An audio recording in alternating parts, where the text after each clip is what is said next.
ఈ మాటలు మాట్లాడిన వాళ్ళకి జోగి రమేష్ ఇటువంటి వాడు తెలీదా?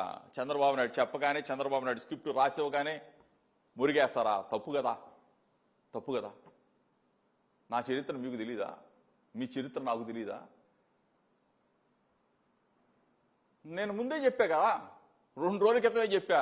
చంద్రబాబు నాయుడు స్క్రిప్ట్ రాసిస్తాడు, మా వాళ్ళు కొంతమంది తెలియక మురుగుతూ ఉంటారు పాపం, తర్వాత ఇంటికి వెళ్ళి బాధపడతా ఉంటారు. వాళ్ళ ఆవిడ తిడుతుంది, వాళ్ళ పిల్లలు తిడతారు. ఎరా బుద్ధి తక్కువ వాళ్ళారా, జోగి రమేష్ గురించి మీకు తెలియదురా, చంద్రబాబు నాయుడు లోకేష్ రాసేవగానే వాడిని తిడతాం ఎందుకురా పిచ్చివాళ్ళారా అని చెప్పి వాళ్ళ ఆవిడ తిడుతుంది, వాళ్ళ పిల్లలు తిడతారు.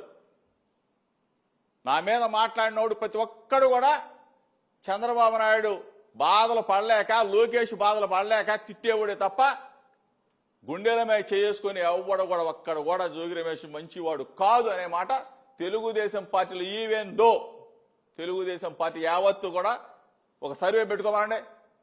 రాష్ట్ర ప్రజలే కాదు, తెలుగుదేశం పార్టీలో ఉన్న ప్రతి ఒక్కడు కూడా చంద్రబాబు నాయుడిని చీకొడతా ఉన్నారు. జోగి రమేష్ ఏంట్రా బాబు, అక్రమ మద్యం కేసు ఏంటి, నీకు బుద్ధి జ్ఞానం లేదని చెప్పి.